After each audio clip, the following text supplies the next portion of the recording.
اب بات کرتے ہیں اس شخص کی جس کا فتنہ اس زمانے میں بھی تھا اور آج بھی اس کا فتنہ باقی ہے۔ وہ بدبخت کون تھا؟ مرزا غلام احمد قادیانی۔ یہ 1839 یا 1840 عیسوی میں پیدا ہوا اور 1886 میں مرزا نے اپنی نبوت کی بنیاد رکھنا شروع کی، جو کہ جھوٹے اور عجیب و غریب من گھڑت الہام اور کشف وغیرہ پر مبنی تھی، جو کہ آج بھی اس کی بدنام زمانہ کتاب براہین احمدیہ میں موجود ہے۔ اس کے بعد مرزا قادیانی نے 1901 ایئر میں حقیقی نبوت کا دعویٰ کر دیا۔ یہ شخص انبیاء کرام کا نہایت گستاخ تھا۔ حضرت عیسیٰ علیہ السلام کے بارے میں لکھتا ہے کہ آپ علیہ السلام کے بہت سے معجزے مشہور ہیں، لیکن حق بات یہ ہے کہ آپ سے کوئی معجزہ ظاہر نہیں ہوا، معاذ اللہ۔ دعوی نبوت کے بعد مرزا کی رگ شیطانی مزید بھڑکی تو اس نے خدائی کا دعویٰ کر ڈالا۔ لکھتا ہے کہ میں نے نیند میں اپنے آپ کو ہو بہو اللہ دیکھا اور میں وہ اللہ ہوں۔ پھر میں نے آسمان و زمین بنائے اور کہا ہم نے آسمان کو ستاروں کے ساتھ سجایا ہے۔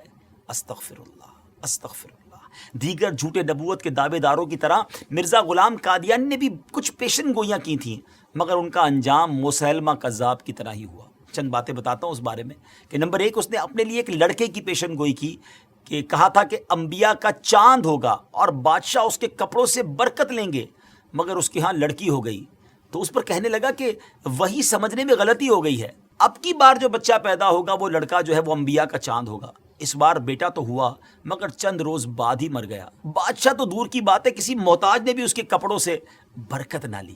نمبر 2، اس نے ایک اور پیشن گوئی کی کہ آسمانی بیوی کی پیشن گوئی کی اور اپنی چچا زاد بہن احمدی کو خط بھیجا کہ اپنی بیٹی محمدی بیگم میرے نکاح میں دے دے۔ اس نے صاف انکار کیا، اس پر دھمکیاں دی اور پھر کہا کہ وہی آ گئی ہے، ہم نے تیرا نکاح اس سے کر دیا ہے، اور یہ کہ اس کا نکاح اگر تو دوسری جگہ کرے گی تو 2.5 یا 3 برس کے اندر اس کا شوہر مر جائے گا۔ مگر اس خدا کی بندی نے اس بدبخت کی ایک نہ سنی اور سلطان محمد خان سے نکاح کر دیا۔ وہ آسمانی نکاح دھرا کا دھرا ہی رہ گیا، کچھ بھی نہ ہوا، وہ شوہر نہ مرا اور نہ کچھ اور ہوا۔ اللہ اکبر۔ ناظرین، جھوٹوں کا یہی انجام ہوتا ہے۔ بہرحال مرزا غلام احمد قادیانی نے قانون کا امتحان دیا، لاء کا امتحان دیا، ٹیسٹ دیا، مگر فیل ہونے پر تعلیم سے اس کا دل اچاٹ ہو گیا۔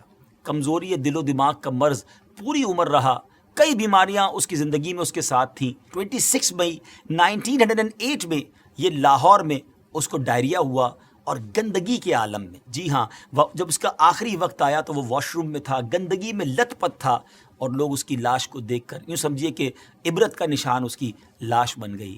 ناظرین، یہ ہے جھوٹے نبی کا انجام۔ ہم سب کو یقیناً یہ یقین ہے، ہمارا ایمان ہے کہ ہمارے آقا علیہ السلام ہی آخری نبی ہیں، اور خود نبی پاک علیہ السلام نے جو فرما دیا، لا نبی بعدی، میرے بعد کسی نبی نے نہیں آنا، اور یہی ہمارا ایمان، یہی ہمارا بلیف ہے۔ لیکن ایک بات یاد رکھنی ہے کہ اس طرح کے دعوے کرنے والے، اس طرح کی جرت کرنے والے، اس طرح کا کلیم کرنے والے لوگ اور بھی آئیں گے، کیونکہ علماء کرام نے نبی پاک علیہ السلام کی احادیث سے جو ایکسٹریکٹ کیا ہے، جو شرح بیان کی ہے، وہ یہی ہے کہ قیامت سے پہلے اور بھی نبوت کے دعوے دار آئیں گے۔ ہو سکتا ہے اس دور میں، ہو سکتا ہے کچھ دنوں کے بعد یا کچھ سالوں کے بعد، لیکن مسلمانوں کا شروع سے یہ عقیدہ رہا کہ ان جھوٹے دعوے داروں کی طرف کوئی توجہ نہیں کرنی۔ ہم سب کا عقیدہ، ہمارا بلیف اتنا مضبوط ہونا چاہیے، اور ہے الحمدللہ کہ ہمارے آقا علیہ السلام ہی آخری نبی ہیں۔ کیا خوبصورت قرآن پاک کی سورہ احزاب کی آیت نمبر 40 ہے نا، اللہ تعالیٰ قرآن مجید میں کیا ارشاد فرماتا ہے؟